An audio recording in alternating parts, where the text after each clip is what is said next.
Olá, borboletas! Olá, pessoal! Boa noite! Sejam todos muito bem-vindos à nossa terça-feira, que é o dia de nossas lives. Então, todas as terças-feiras, às 19h40, nós temos live aqui no nosso canal, na nossa página Liliane Reis Psicopedagogia. Então, sejam todos muito bem-vindos. Hoje nós estaremos conversando sobre educação inclusiva. Nossa pergunta de hoje é: a sua escola está preparada para a educação inclusiva?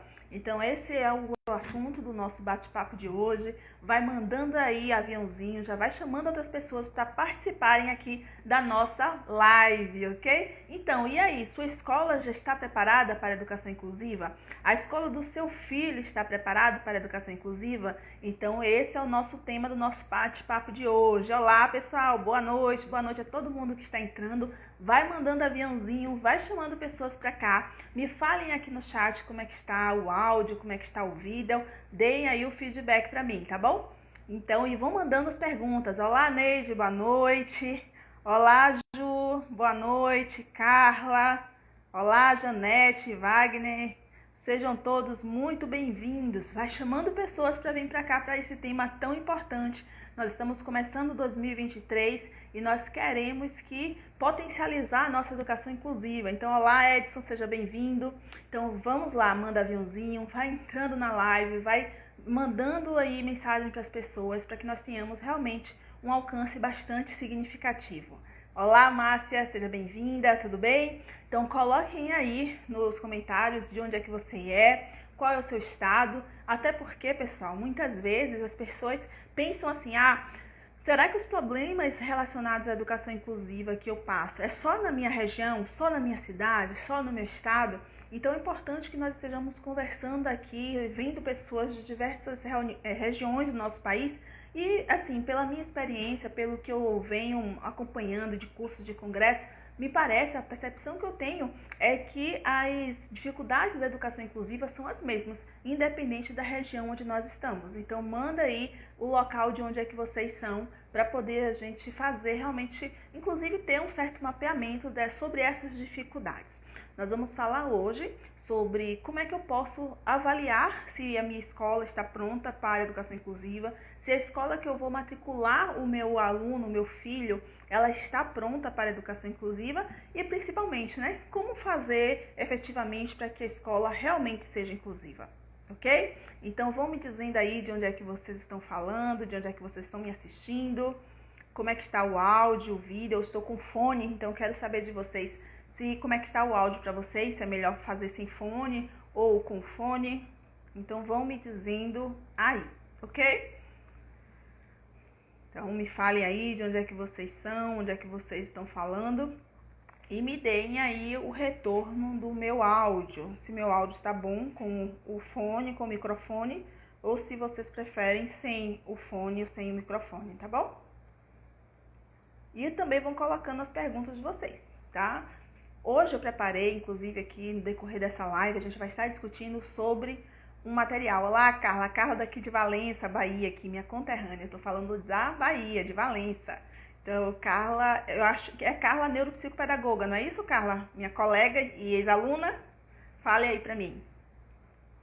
Olá, Jane, seja bem-vinda. Muito bem-vinda. A Jane também é colega aqui da Bahia, de Valença. Sejam bem-vindas, bem-vindos. E vão mandando aí o aviãozinho para outras pessoas entrarem aqui na live. Sim, Carla foi minha aluna e hoje é neuropsicopedagoga. Fico muito feliz por ela ter abraçado aí como colega de profissão esse trabalho tão maravilhoso e necessário que nós temos, que é o trabalho da neuropsicopedagogia. Nós vamos conversar hoje, como eu falei para vocês, o nosso tema é: sua escola está preparada para a educação inclusiva?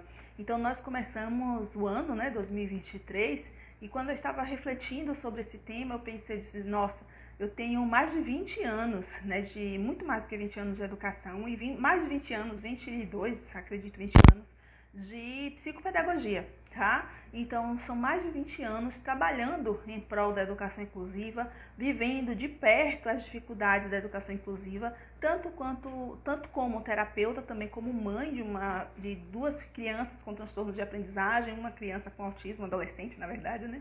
Com autismo também, os dois que necessitam do suporte também da educação inclusiva. Então, estou falando aqui como terapeuta, mais de 20 anos, né? E também como mãe, pela minha experiência também como mãe. Olá, Jane, sejam bem-vindos. Olá, Ana, seja bem-vinda. Então, nesses 20 e tantos anos de experiência na educação inclusiva, sim, muita coisa já mudou. Hoje, falar em educação inclusiva ou falar em como dar o suporte para a escola, a escola enquanto espaço onde os direitos da pessoa com deficiência estão garantidos, hoje já existe em relação a quando eu comecei na psicopedagogia lá em 2002, né, 20 anos aí. Então há já um movimento muito interessante.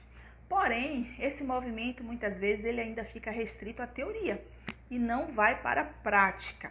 Pessoal, eu pedi a vocês para vocês me darem um retorno sobre o meu áudio. Me falem aí se meu áudio está bom, tá? Porque eu estou começando hoje a trabalhar com esse fone, esse microfone, e eu não sei como é que está chegando para vocês, né? Se está bom, se não está, vocês me falam para poder eu tirar, tá?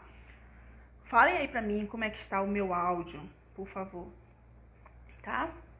Sim, e aí nesses 20 anos nós vimos, né, questionando e trabalhando em prol de que todas as crianças tenham acesso à educação, independente das suas dificuldades. Tá bom, né, Jane? Obrigada. Obrigada, Carla. Obrigada aí pelo retorno de vocês. Então, e hoje, né, como eu falei para vocês, né, nesses 20 anos a gente vem trabalhando em prol da educação inclusiva. Hoje a gente já sabe que as leis elas estão tendo uma repercussão muito mais eficiente, a divulgação sobre crianças com transtornos de aprendizagem, o próprio Instagram nos ajudou muito nisso, né? Então, conteúdo sobre dificuldades de aprendizagem, então foi ganhando espaço na mídia, as novelas também, as pessoas famosas que começaram a falar dos seus filhos com transtornos, dificuldades de aprendizagem, ou de si próprios, né, com as suas dificuldades de aprendizagem ou transtornos de aprendizagem. Então, tudo isso foi dando visibilidade à questão da dificuldade e transtornos de aprendizagem, o que isso foi muito bom. Mas hoje mesmo, assim que terminar essa live, eu vou disponibilizar um material aqui, um carrossel que eu preparei para vocês, que é um teste, né? Um teste para você verificar se a sua escola é uma escola inclusiva, se ela já está preparada para a educação inclusiva, se ela está mais ou menos preparada ou se ela não é inclusiva. Então, assim que terminar a live, eu vou liberar para vocês esse material. E hoje nós vamos conversar já sobre esse material, né? Como é que eu vou saber se a minha escola ou a escola que eu vou matricular o meu filho é uma escola inclusiva? Então, a primeira coisa que eu quero colocar, também pedir a vocês, vão colocando as perguntas de vocês aqui. Uma coisa, olá, Agatha, seja bem-vinda. Então, primeira coisa para a gente entender, pessoal, aqui, eu sempre falo que quando eu digo educação inclusiva, eu estou sendo redundante, tá? Por que eu estou sendo redundante? Porque, na verdade, a educação ela deveria ser inclusiva por si, né? Então, a educação, a gente entende a educação para todos. Se a educação é para todos, se a educação, enquanto uma boa Vygotskiana, eu sempre falo que eu bebi muito das fontes teóricas de Vygotsky, então Vygotsky vai dizer o quê? O ser humano só se faz humano com a interação de outros humanos. Ou seja, é na educação que nós nos construímos enquanto espécie humana. Se é na educação que a gente se constrói enquanto espécie humana, então eu vou entender que a educação ela é para todos, né? Só que a gente sabe que no decorrer da história não foi assim. E, infelizmente, até hoje, nós estamos no século XXI, ano 2023, e nós sabemos o quanto que, muitas vezes, a educação ela não é inclusiva, e aí falando uma educação de forma ampla, porque muitas vezes a nossa casa não promove essa inclusão, a nossa casa, muitas vezes, por conta de como nós fomos educados, às vezes nós reproduzimos falas que são falas preconceituosas e que muitas vezes a gente tentando educar os nossos filhos, a gente acaba prejudicando as suas emoções, né? Como eu vejo muitas vezes nas realidades, inclusive, que muitas vezes a gente pega em consultório, onde os pais, com o melhor das intenções, querendo realmente ajudar os filhos, muitas vezes usam palavras que ao invés de... A intenção dos pais é motivar o seu filho, motivar a sua criança, e para que ela se desenvolva, mas muitas vezes a gente acaba sendo preconceituoso e gerando problemas emocionais naquela criança, no adolescente. Então, quando a gente fala em educação, a gente está falando desde a educação doméstica, a educação informal, a educação nos diversos ambientes que nós vivenciamos, porque a educação não acontece só na escola, ela acontece em todo lugar, e também a educação escolar, né? O espaço escola como espaço formal, onde a educação, o objetivo da escola é educar, é instruir, é formar a nossa cultura, né, ou ampliar a nossa cultura. Então a escola, como esse espaço formal também, ela precisa, para nós termos uma sociedade inclusiva, nós vamos precisar sim ter uma escola inclusiva, né? Que por si a escola o próprio nome dela já deveria, como eu falei para vocês. Como a educação inclusiva para mim é redundante, escola inclusiva também é redundante. Mas a gente ainda precisa ter essa discussão, né? Discutir sobre, porque as nossas práticas muitas vezes não são inclusivas. Se vocês já tiveram algum problema na inclusão de alguma pessoa, ou de seus pacientes, ou dos seus alunos, ou do seu filho, filha, manda aí nos comentários pra gente, tá bom? E aí nós vamos começar a pensar, né? Então, como é que eu vou saber esse material, um teste que eu mandei pra vocês, que eu vou liberar logo após a nossa live.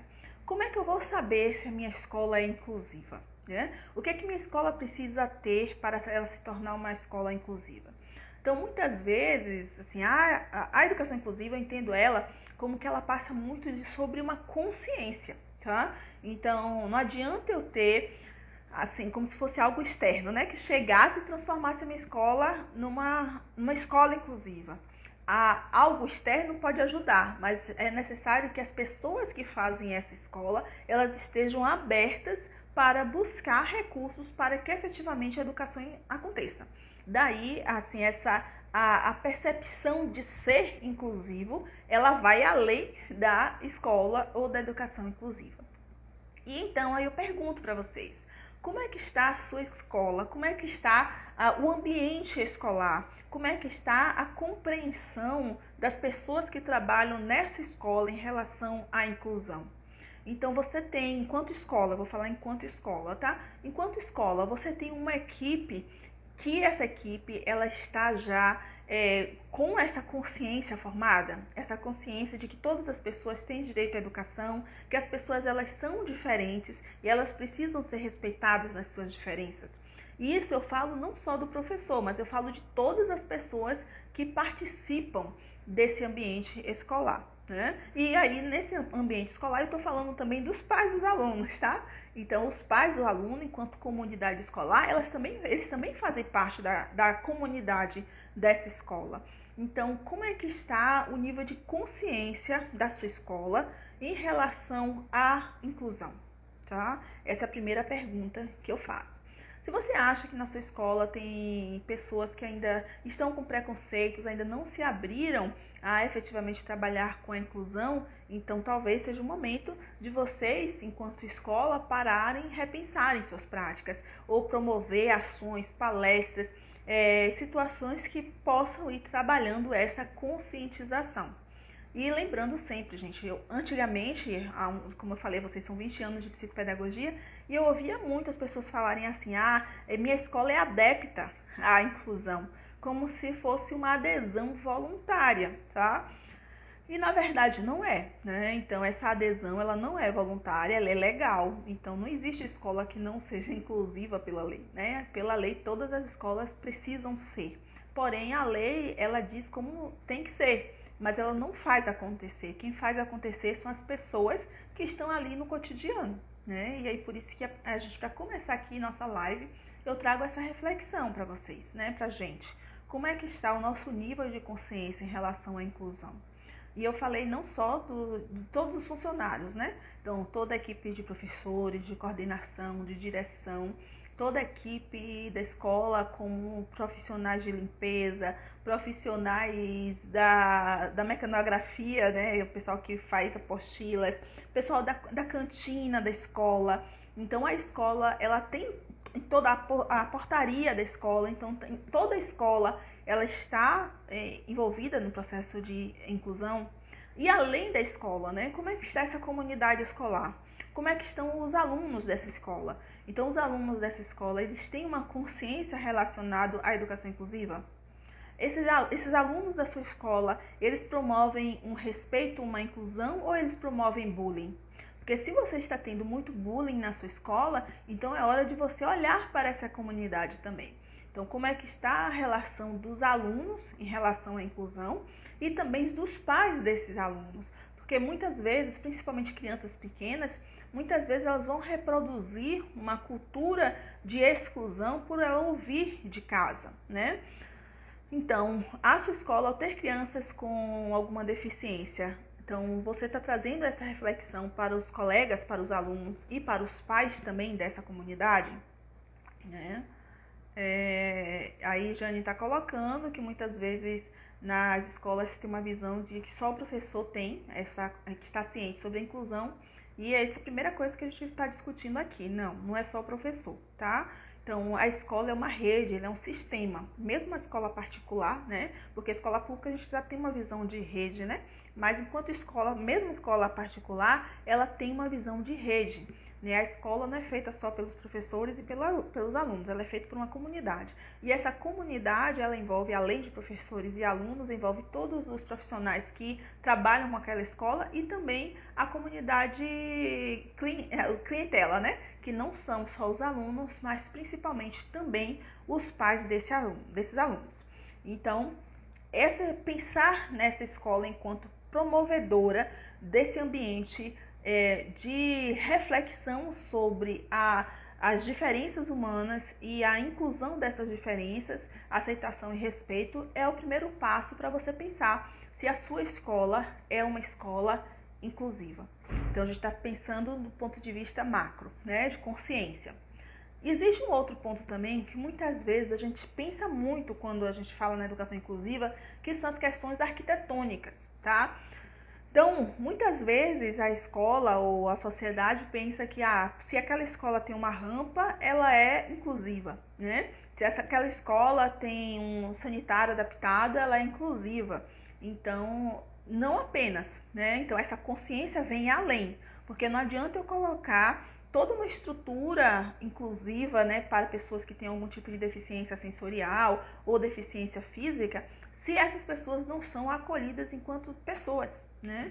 Então, as barreiras arquitetônicas, elas precisam ser rompidas, sim, mas tem que ter aí também uma consciência que vai além da barreira arquitetônica. Sabe por quê, gente? Porque isso eu já vi muitas vezes, né? Então, a escola muitas vezes pensa assim, não, inclusive existem leis que garantem que a escola, em determinados espaços públicos que tem uma determinada quantidade de pessoas, tenham rampa. É lei, ok? Isso é legal.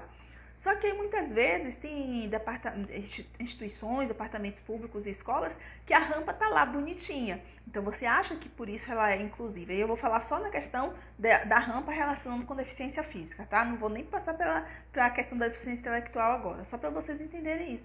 Né? Então, tem rampa na escola. Mas sabe o que muitas vezes acontece?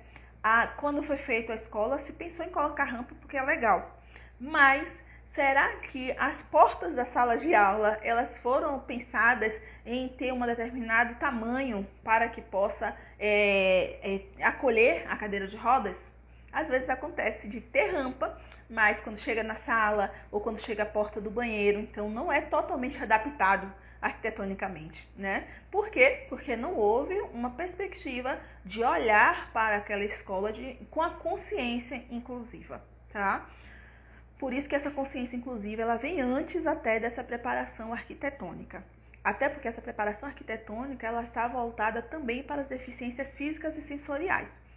E as deficiências que não são físicas, sensoriais, ou deficiências que elas não são visíveis, muitas vezes elas ficam encobertas. E daí essas pessoas pode ter até na parte arquitetônica toda uma preocupação com as barreiras físicas, mas e as pessoas que têm deficiência intelectual ou que têm deficiências que não são visíveis? Elas estão em um ambiente que é inclusivo? E aqui eu estou falando, meu foco de trabalho é com a educação, com a aprendizagem. Então, nosso foco aqui vai ser trabalhar mais voltado para a questão dos transtornos de aprendizagem, questões que envolvem a aprendizagem, porque esse é o meu foco. Mas quando eu falo em educação inclusiva, eu estou falando para além dessas questões. Eu estou falando também das questões de raça, que infelizmente a gente ainda tem muito preconceito étnico, racial, preconceitos em relação a gênero sexual, preconceito em relação ao feminismo, ao machismo, né? Então, os preconceitos são amplos, tá? Eu vou dar um exemplo para vocês que eu vivi quando eu era criança, né? Eu lembrei agora pensando aqui com vocês. Quando eu era criança, eu tive um colega que era índio, né? Indígena, né? Índio é errado. E aí, só falar índio tá errado, tá? Então, eu tive um colega indígena. E eu era muito criança, né? Não sei se eu estava com 8, 9 anos, né? E isso marcou, porque as pessoas na escola comentavam muito. E esse colega que era indígena, ele quando chegava na hora do intervalo do recreio, né? Na minha época era recreio, né?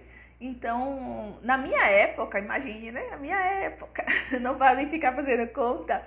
Então, as pessoas, quando a gente falava em lanchar, eu lembro que eu tinha vergonha de levar uma fruta para a escola. Hoje em dia tem muito isso, né? As crianças têm vergonha, eles querem comprar na cantina porque acham que vão, né, se empoderar mais. E eu tinha vergonha de levar fruta para a escola.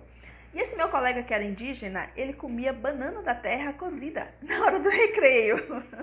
Então imagine assim, na escola a gente queria ir para a cantina, aí a gente queria comer pizza, né, coxinha. Eu lembro minha mãe mandando levar maçã para a escola e eu com vergonha de levar maçã para a escola. E esse colega, isso marcava porque a gente, na época, ele inclusive sofreu bullying, porque os colegas ficavam rindo dele, né? E, inclusive, eu lembro que a escola fez um trabalho, olha que coisa errada, ao invés de conscientizar os colegas para aceitar a cultura e, inclusive, incluir aquele tipo de alimentação no nosso repertório enquanto criança, o que a escola fez foi ao contrário. Foi pedir à mãe da criança que deixasse que ela... A mãe da criança era indígena também, né? E o pai da criança que não era indígena. Então, a mãe da criança indígena, ela mandava a banana para o filho dela. Só que a banana ia cozida, a banana da terra cozida, e ele descascava e comia, naturalmente, né? E a escola fez um trabalho com a família, pedindo para que a família deixasse de mandar a banana cozida dele, porque os colegas riam. Então, observe que foi um trabalho totalmente contrário, né? Ao invés de aproveitar aquilo para trabalhar a questão da alimentação saudável, da importância de se adquirir hábitos saudáveis, foi feito um contrassenso em relação, e aquela cultura ali, foi aquele aprendizado que poderia trazer tantos benefícios, ele foi cancelado na escola, né? Isso, claro, gente, né? Quando há mais de 30 ou 40 anos, né? Não vou fazer minhas contas aqui, apesar que eu não tenho vergonha nenhuma de minha idade, mas há muitos anos atrás. E será que hoje isso mudou? Né? Então a gente não está falando aqui de inclusão enquanto aprendizagem em si, né? Mas assim, de inclusão cultural. Né? Então, quando a gente fala da educação inclusiva, a gente está falando muito além das questões da aprendizagem, tá? E então, né, a gente já falou sobre a questão da consciência do público da comunidade escolar. Nós falamos sobre as barreiras arquitetônicas, que a escola precisa quebrar as barreiras arquitetônicas para que todos tenham acesso à escola, ao espaço escolar e a todos os ambientes escolares, né? Então não adianta eu colocar uma rampa para ter acesso às salas e de repente eu não tenho rampa para o meu aluno acessar a quadra, né? Ou se eu vou fazer um passeio escolar, eu tenho algum aluno com deficiência física e eu tenho rampa na escola, mas eu contrato um ônibus que não tem acesso de cadeira de roda e ele fica excluído de ir naquele passeio. Então, por isso que a consciência ela vai além e vem antes do que as questões arquitetônicas. Então, nós vamos agora focar na educação inclusiva voltada para pessoas com transtornos de aprendizagem, pessoas com algum tipo de deficiência intelectual ou situações que geram prejuízo intelectual. Mandem aí pergunta de vocês, me digam se isso faz sentido, se o que eu estou falando ele faz parte da vida de vocês, do que vocês experimentam, né, vivem, né? Mas aí então nós vamos falar sobre agora a aprendizagem em si, né? Então vamos que eu recebi um aluno para matrícula E quando eu recebi esse aluno para matrícula, a família me falou que ele tem algum transtorno de aprendizagem, né? Ou transtorno ou de aprendizagem, ou a criança tem uma deficiência intelectual, ou tem o transtorno do espectro do autismo, uma criança com alterações neurológicas, neurobiológicas. Então, como é que a minha escola está preparada para receber essa criança? Então, do ponto de vista legal, eu recebo muitas perguntas ainda relacionadas com vaga, né? A questão de vaga, de direito à vaga, se a criança tem direito à vaga, se existe uma limitação de vagas. Então, eu ainda recebo muito essa pergunta. A vaga, o direito à vaga, ele é legalmente, né, estabelecido. Mas não é só o acesso que precisa ser estabelecido. Além de acesso, a gente precisa trabalhar o que vem além do acesso, né? Que não é só a aprendizagem, mas também toda essa questão de respeito à diversidade humana. Então, quando eu recebo o meu aluno, a minha escola está preparada para receber essa família, para entender o funcionamento daquele transtorno, para quando a família fala que essa criança tem um transtorno de aprendizagem, a minha escola está preparada para fazer logo verificar se essa criança faz algum processo terapêutico, para eu entrar em contato com os terapeutas, para eu ter um olhar individualizado sobre o que essa criança vai precisar de adaptação ou se ela não vai precisar, para poder eu, enquanto escola, eu construir o plano de ensino individualizado. Porque, pessoal, já fiz até uma outra live falando sobre isso. Se a sua escola, se a escola que você está tem alunos com deficiência e esse aluno não tem um PEI, então você não está fazendo inclusão, tá? Porque esse aluno, ele não está planejado como é que ele vai ser avaliado, quais são as adaptações que acontecerão, mesmo adaptações pequenas, elas precisam estar registradas nesse plano de ensino. Por que precisa ter esse plano de ensino? Porque, por exemplo, isso acontece muito, né, na minha prática clínica. Vamos dizer que eu tenho um determinado aluno, paciente, e esse meu aprendente, por ele ter uma dislexia, ele tem alteração na forma de ser avaliado.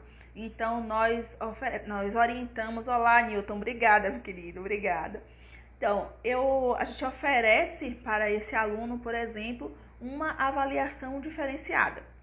Então, se eu faço uma avaliação diferenciada com esse aluno, por exemplo, esse aluno vai fazer avaliação oral. E eu faço isso durante o ano todo, mas eu não registrei em lugar nenhum isso, tá? Então, como eu não registrei em lugar nenhum, aí quando chega no final do ano, aí vamos dizer que esse aluno por ele ter uma dislexia, o nível de leitura e escrita dele está muito aquém do esperado para aquela série, mas ele tem nota. Por quê? Porque todas as avaliações dele foram adaptadas. E aí, muitas vezes, quando chega no final do ano, aí a escola entra em contato. Mas, Eliane, e agora? Esse aluno, ele não tem leitura escrita que corresponda ao 7º ano, 8º ano, mas ele tem nota, então ele vai passar. Mas vamos dizer que ele vai trocar de escola. E ele vai trocar de escola e a escola... Isso é uma preocupação que já aconteceu muitas vezes na minha prática, tá, gente? E a escola que vai receber esse aluno vai dizer, como assim ele vai matriculado no 8º ano se ele não está lendo e escrevendo direito? E eu não tenho, enquanto escola, nada registrado que explique por que ele conseguiu aquelas notas. Então, se eu tenho um PEI, o PEI deve ir anexado enquanto documento. O PEI é um documento que deve ser anexado ao histórico dessa criança, né? Para que ao entrar em uma outra escola, eu tenha todos os registros, todas as adaptações que expliquem o histórico escolar dela, né? Inclusive, vamos dizer que essa criança tem um transtorno e se chega no final do ano, ela não conseguiu ter nota, mas a gente observa que para essa pessoa é mais viável que ela seja promovida para o ano seguinte, mas ela não tem registro de nota. Então, muitas vezes, o que a escola faz? A escola pega e altera as notas, né? E a criança vai sem registro nenhum. E, na verdade, tudo isso deveria estar registrado no PEI, né? Que deve ir anexado ao histórico da criança. Então, se não tem PEI, é um dos grandes sinais de que essa escola não está inclusiva, tá? Não é uma escola inclusiva. Então, precisa ter o PEI. No PEI, eu vou pensar todas as adaptações, da menor a maior. Por exemplo, se eu vou fazer adaptação curricular com esse aluno, se eu vou precisar mexer no currículo para esse aluno ter acesso à aprendizagem. Então, desde essas alterações maiores, como as menores, elas vão precisar estar no PEI. Então, Neide pergunta, na educação infantil é o mesmo procedimento com PEI? Sim, Neide, sim. Educação infantil também necessário PEI. Então, por exemplo, vamos dizer que eu tenho uma criança com autismo, ela tem 4 anos, né? Vamos dizer que essa criança tem 4 anos, ela é não verbal.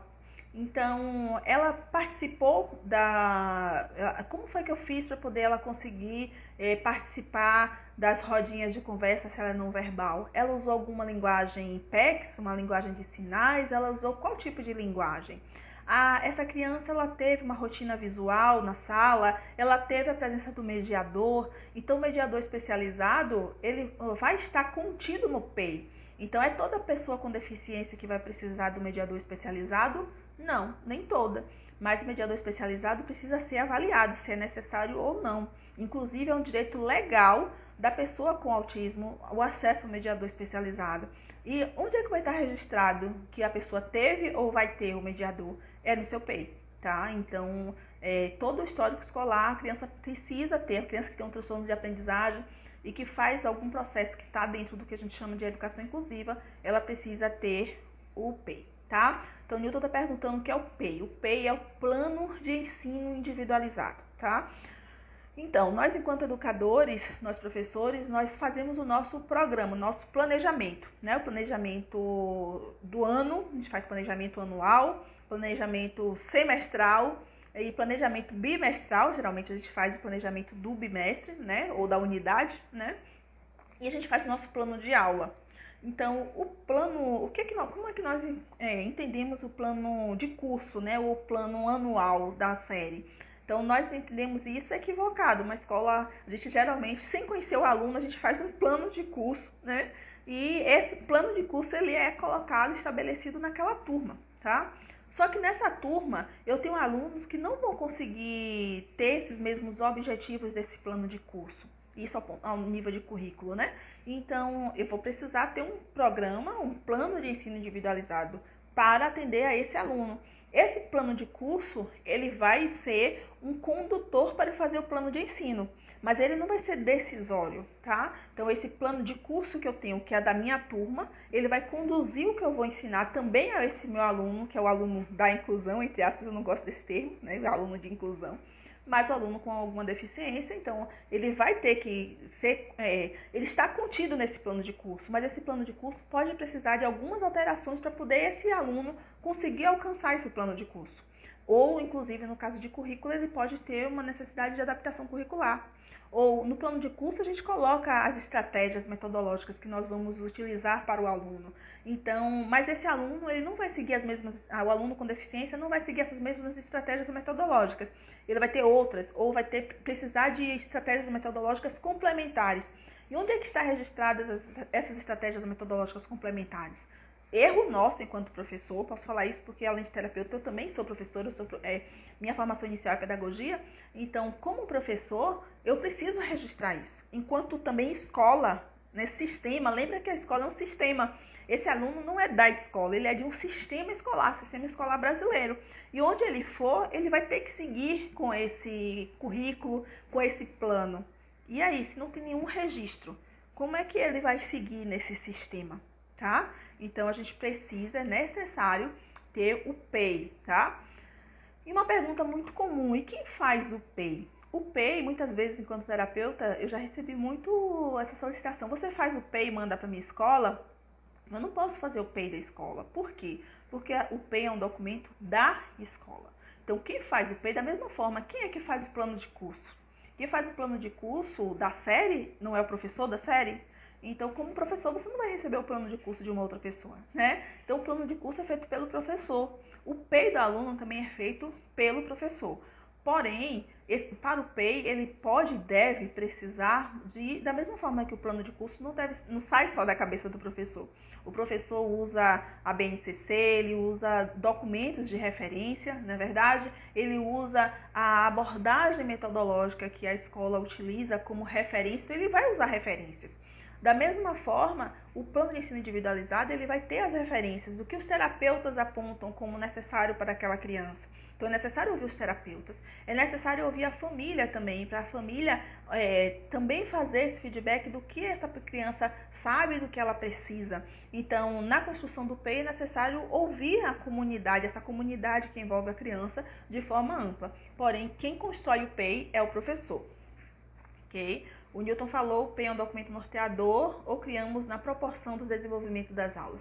Não, o PEI ele é um documento norteador, tá? Ele deve, da mesma forma que o plano de curso, que ele é feito antecipado, né? Claro, não é feito no escuro, né? No escuro, assim, sem conhecer a criança, né?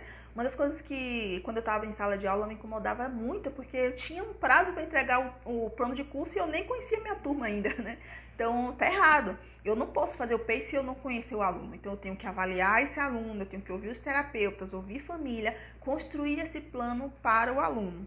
Então, é um plano norteador. Esse plano ele é mais amplo. O plano de aula, da mesma forma que existe plano de curso, plano semestral, plano bimestral e plano de aula, da mesma forma, o PEI ele é amplo. Dentro do PEI vai estar contidos meus objetivos que eu espero durante o ano, que vão ser divididos dentro do plano de aula.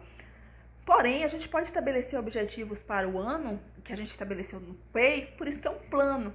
E que no decorrer do ano a gente perceba que a criança ou evoluiu muito rápido, ou ela não está evoluindo como a gente pensou. Então eu posso e devo colocar essas alterações enquanto observação no PEI. Ele não é uma coisa fixa, estática, né? Ele é algo que pode e deve ser mudado, né? E é uma coisa que geralmente a gente, enquanto educador, a gente se equivoca na questão do planejamento. O planejamento não é estático, ele precisa ser dinâmico, ok?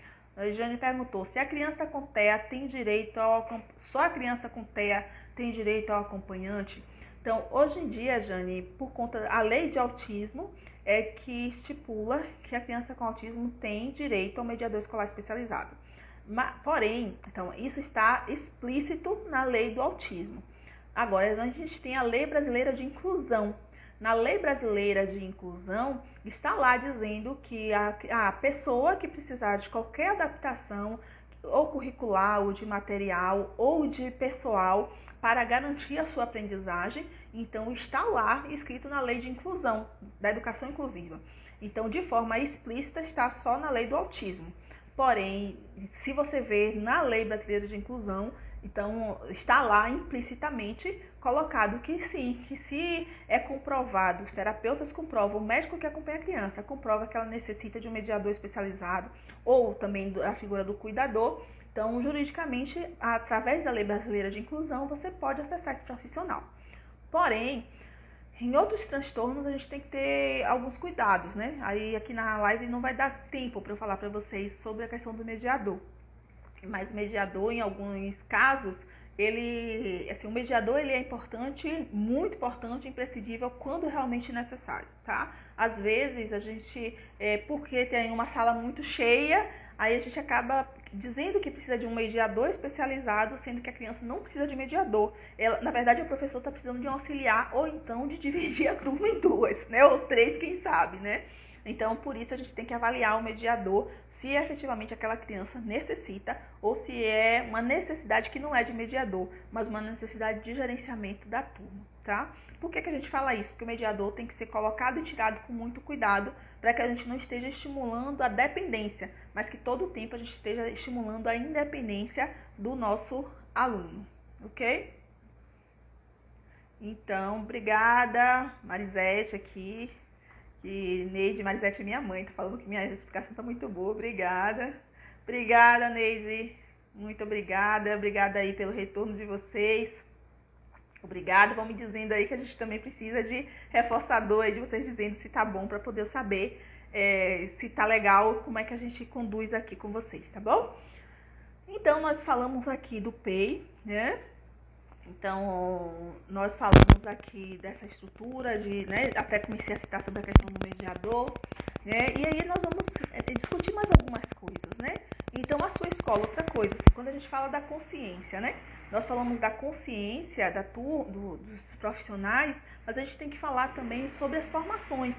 Então, ainda há uma visão muito, assim, para trabalhar com a criança com deficiência eu preciso ter amor. Peraí, gente, amor é necessário em todas as profissões, tá? A gente precisa gostar e ter prazer e amar aquilo que a gente faz, tá? Mas a gente precisa de técnica, tá? Então a gente precisa, além de amor, a gente precisa de formação, né? Então, até porque a falta de formação gera preconceito que gera exclusão. Então, a nossa escola, ela tem uma equipe com formação técnica para trabalhar com aquele tipo de transtorno ou deficiência. Minha escola entende quais são os transtornos, entende quais são as deficiências, ela entende como funciona, pelo menos porque cada caso é um caso, mas pelo menos para a gente ter ideia de funcionamento de cada um desses transtornos. Então é necessário que os profissionais tenham formação para trabalhar com as deficiências, tá? Obrigada, Ângela, obrigada a todos, né, pelo retorno de vocês. Então, a formação do profissional também, ele é muito importante. Vocês falaram muito sobre a questão do mediador. Deixa eu beber uma água aqui. E aí, eu coloquei, inclusive, nesse teste que eu vou disponibilizar para vocês logo aqui depois da live, eu coloquei como uma observação que existem questões administrativas também, que a escola, inclusive, ela precisa levar em consideração. Por exemplo, é comum a escola dizer assim, mas minha escola não tem dinheiro para pagar o mediador.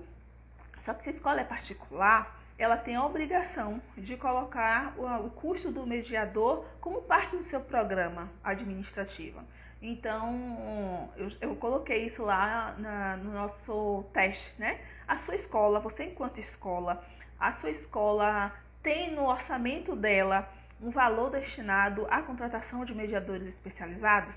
Porque se ela não tem, ela um dia vai precisar. E ela vai dizer o quê? Eu não posso contratar? Legalmente ela tem que contratar, tá? E a pessoa com autismo, a pessoa com deficiência, que precisa de algum outro profissional como mediador, como um cuidador, como algum profissional que vai ajudá-lo de alguma forma, seja do ponto de vista pedagógico, do ponto de vista que for necessário para cada caso. Então, esse mediador especializado, assim, a pessoa com deficiência, a família dessa pessoa não deve ter, não pode ter, legalmente, essa pessoa não vai ter custos nenhum a mais do que os custos da planilha, isso falando, né, em relação à escola particular, da planilha de custos daquela escola. Então, eu vou precisar fazer adaptação de material. Então, por exemplo, se eu preciso de algum caso fazer adaptação de material, então, quem vai fazer essa adaptação de material? Vou ter um custo extra porque eu vou precisar fazer essa adaptação de material. Por exemplo, a escola vai poder repassar esse custo para o aluno? Não pode, tá? Então, a escola precisa levar em consideração essas questões ao se organizar para abrir suas portas, né? Então, essas questões também precisam estar dentro desse processo de organização da escola. Da mesma forma que a escola precisa pensar nas barreiras arquitetônicas, a escola também vai precisar pensar em seu orçamento para atender essas necessidades, ok? Então, não é justificativa, né, a escola justificar que não tem mediador, ou que não pode pagar o mediador, ou que ela não tem, os profissionais da escola não têm formação específica. Isso não é justificativa, tá? A escola, ao ela falar isso, ela está dizendo que ela não é inclusiva. E se ela não é inclusiva, ela legalmente está equivocada, está cometendo um erro jurídico, inclusive legal, né? Então, isso não é justificativa, tá? E aí, pessoal, tem bastante gente entrando aqui agora, a gente já está no finalzinho da nossa live. Eu vou deixar essa live aqui gravada, eu vou disponibilizar para vocês, logo aqui depois da live, o nosso teste, um teste onde você vai verificar se a sua escola é uma escola inclusiva, se a escola do seu filho, a escola que está matriculando seu filho, ou a escola que você trabalha, ou a escola do seu paciente, do seu aprendente, se ela é uma escola inclusiva. E a partir desse teste, claro, esse teste nos dá as orientações, né? Se ela é inclusiva e o que é que ela precisa fazer para se tornar uma escola inclusiva. Então, logo depois da live, eu vou colocar esse material para vocês. A live vai ficar gravada aqui no Instagram, eu deixo uma semana e depois eu subo lá no meu YouTube, tá bom? Lembrando a vocês aqui que vai lá no link da bio que a gente tem bastante material, tem o meu YouTube com todas as lives que a gente realiza, deixo lá no YouTube, eu tenho material no Spotify, tenho os grupos de trabalho aqui, a gente tem o grupo Neuroalfabetização, que nós estamos com uma turma aberta para o curso Neuroalfabetização no TEA IDI, Então esse curso está com as inscrições abertas. Então nós estamos com um grupo do WhatsApp Neuroalfabetização, onde nós estamos aprofundando as questões sobre neuroalfabetização. Na semana passada a live foi sobre neuroalfabetização, inclusive. Então, se você tem interesse em saber mais sobre neuroalfabetização no TEA-IDI, entra no grupo Neuroalfabetização. Escreve lá no direct, Liliane, me manda o link do grupo que eu mando para vocês, tá bom? E além do grupo de neuroalfabetização, nós temos o grupo maior, mais amplo, né, que é o grupo Terapeutas de Aprendizagem, também no WhatsApp. E esse mesmo grupo Terapeutas de Aprendizagem tem no Telegram, porque se você entrar hoje no WhatsApp, você não tem acesso aos conteúdos anteriores. E no Telegram você tem acesso a todos os conteúdos que eu já coloquei lá aqui no conteúdo nosso, tá bom? E eu tô te perguntando como participar do grupo do WhatsApp. O grupo, todos os dois, tanto terapeutas de aprendizagem quanto o grupo de neuroalfabetização. O grupo de neuroalfabetização mesmo, eu acredito que ainda esteja lá disponível. Eu tô colocando diariamente o link lá nos meus stories. Ou você pode pedir também no direct que eu mando para você, ok? Então eu quero agradecer a vocês. Muito obrigada, Jane. Obrigada a todos que aqui estiveram. Se vocês gostaram também, marca pessoas aqui no comentário da live, outras pessoas que você acha que precisa assistir, marca lá o grupo da sua escola, coloca aí no WhatsApp, ou no WhatsApp não, aqui no direct ou nos comentários da live, para que mais pessoas possam assistir essa live e discutir conosco, tá bom? Lembrando que o Telegram repete o Telegram, é Terapeutas de Aprendizagem, tá bom? Liliane Reis, Psicopedagogia, tá? Então, vocês marcam também as notificações para que vocês fiquem sabendo. Toda terça-feira, às 19h40, tem live. Eu ainda não escolhi o tema da próxima semana, então vou abrir lá nos meus stories, caixinha de perguntas, e coloca lá qual é a sugestão de vocês para o tema da nossa live da próxima terça-feira, tá bom? Então eu aguardo a participação de vocês, passa lá nos stories que tem conteúdo todo dia e tem lá a caixinha de perguntas sempre para vocês colocarem as perguntas de vocês, e eu vou abrir uma caixinha agora sobre para vocês colocarem sugestões para a próxima live. Vou liberar agora para vocês o carrossel teste sobre se a sua escola é inclusiva, e também, se você desejar baixar o material, a gente vai disponibilizar esse material, esse teste de se a escola é inclusiva, que eu vou disponibilizar aqui no Instagram, a gente vai disponibilizar lá no grupo de neuroalfabetização em PDF, tá? Para você baixar e imprimir. Então, entra lá no grupo Neuroalfabetização que nós mandamos para você o link para você baixar o teste, tá? Minha escola é uma escola inclusiva, então entra lá no grupo para você baixar o teste, tá bom? Então, pessoal, muito obrigada. Até terça-feira, 19h40. Aguardo vocês. Beijo, grande abraço. Até mais.